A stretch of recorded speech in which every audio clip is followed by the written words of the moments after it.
Buenos dias. Good morning, everyone. Thank you for joining us today. Before I get started, I want to recognize many of the leaders that we have here with us today. I'm sorry if I don't catch everyone as I'm reading off this list, but know that every one of you is appreciated. I want to recognize Reverend Luis Suarez, Reverend Helio Galvez, Reverend Maria Jose Lopez, Bishop Manuel Vargas, Reverend Howard Jenkins, Community Leader Juan Garcia, Marcela Betancourt from the Latino Policy Institute, Diana Ochoa and Cesar Teo from the Guatemalan Center of Rhode Island, Orlando Henao, Director of Spring Fashion, Ineda Rocha from Health Equities Coordinator at the Department of Health, and Shanavi Chai from the Center for Southeast Asians. Also, Councilman Pedro Espinal was supposed to be with us today. He had a last-minute conflict that came up, but he's been very much supportive of this work, and we appreciate his help and support, along with other council people who support this. I also want to recognize the two speakers that you'll be hearing from in just a second. I want to recognize Kathleen Cloutier. Her partnership through her leadership role at Dorcas International has just been amazing, and this could not have happened, would not have happened, had it not been for Kathy and her creative problem solving. I also want to recognize Rayami Thornton, community member and PVD resident, who will speak about the importance of this kind of work in supporting our immigrant community. So we've come a long way. I'll tell you, at least as long as I've been in office, I've seen the market shift with respect to support for the immigrant and even the undocumented immigrant community. I remember when I was first running for office 7 to 8 years ago, when the process first began, talking about immigration was a bit of a third rail. No one wanted to touch it. And then, of course, President Trump won the first election, not the second. Donald Trump became president, and he directly targeted immigrants throughout the country. And at that point, it was incumbent upon us at the local level to rally in support of the immigrant community. I'll tell you that at that time, it was still not easy, meaning it was still not fashionable, in vogue, and even in the Democratic Party, to support the immigrant community. And it would feel as though anytime you mention support for immigrants, you'd constantly be on the defensive. But I believe the tide has turned. The tide has turned, and Americans and our community's sensibilities towards the immigrant community have shifted to the point where I think we think about them even more a part of the fabric of our community, and understand that if they're not well off, none of us are well off. And so we've made it a priority as a whole to make sure that we look out for them. Here in the city of Providence, we led off by declaring ourselves a sanctuary city. We also instituted the program of municipal IDs, which has been extremely helpful.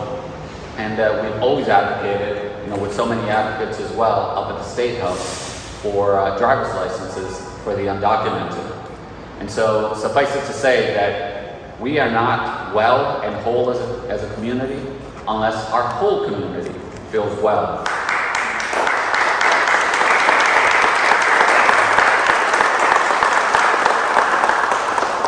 Providence is an inclusive and welcoming city. We've always been that way, and so long as I and folks behind me can help it, we will always continue to be that way. We know that our city is at its strongest when all of its members feel safe, welcome, and included. We value our immigrant families and all of the contributions that they make to the fabric of our society. And frankly, it's always been that way. We are a community of immigrants. Immigrants who, first, second, and third generation, become intertwined as deeply as it gets in the fabric of our community. But we are proud to be that first way station that welcomes refugees and immigrants and then helps them make that climb to achieve their own individual vision and dream of the American dream. Unfortunately, immigrants have been on the front lines of the COVID-19 pandemic since it began. In Rhode Island, about 58,000 foreign-born residents work in industries considered quote-unquote essential during the pandemic. Industries such as healthcare, food food and beverage processing, and retail and public transportation. They were essential workers, ensuring that we stay safe, and so it's incumbent upon us to make sure that they're well and safe. Despite the indispensable and heroic role that the immigrant community has played during and before the pandemic, foreign-born Rhode Islanders disproportionately struggle to make ends meet. We've taken action locally and at the state level to reaffirm their value and increase their protections.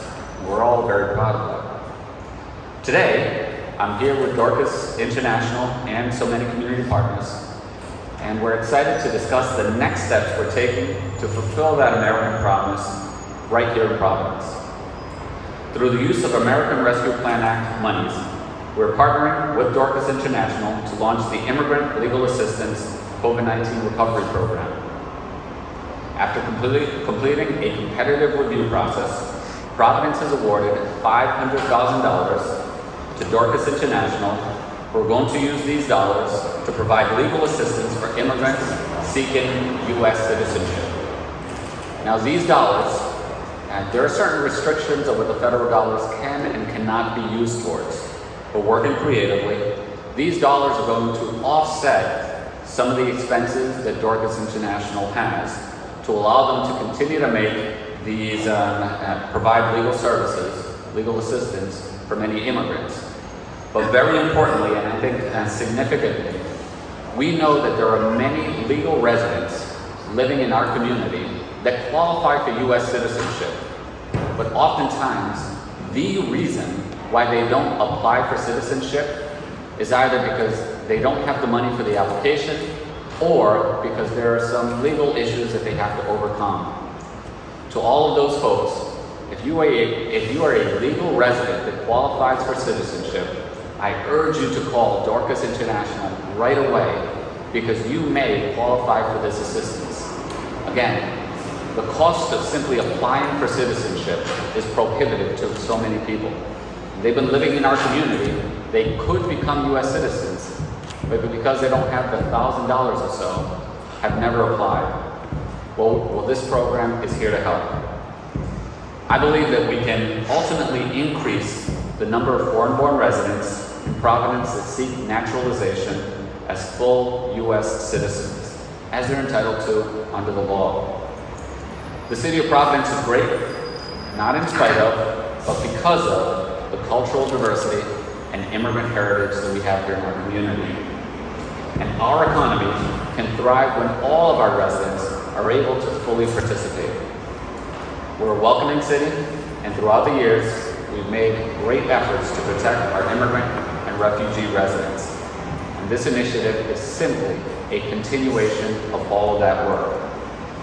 I look forward to seeing Dorcas International lead this important work and the impact that the Immigration Legal Assistance and COVID-19 Recovery Program will have on the lives of families across Providence. One final point. Many folks know that I was born here in the United States, but my parents, they were immigrants. In fact, they were undocumented immigrants that came to the United States. Under President Ronald Reagan's amnesty policy, they qualified and were able to apply for citizenship in the 1980s. I cannot overestimate what a profound impact this had on my family. I personally remember what our life was like before my parents became U.S. citizens and what my life was like afterwards. Before citizenship, my family worked in odd jobs, always in factories, sometimes being paid less than minimum wage. We never had health care insurance. We were never able to fully participate in various programs. We were always concerned about what may happen if my family was discovered to be living here undocumented. However, after my parents became U.S. citizens, our life changed. And I remember specifically my mother applying now for a new job that finally paid her a decent wage. It provided us health insurance and provided us a certain sense of security that we never had before. Well, I reflect back on my personal experience, and I want to make sure that as many people as we can possibly reach who already qualify for U.S. citizenship have this opportunity as well. And money should not be a barrier, and I hope for the scores and hopefully hundreds of people that we're able to help, money will not be a barrier given Dorcas International's help. Last but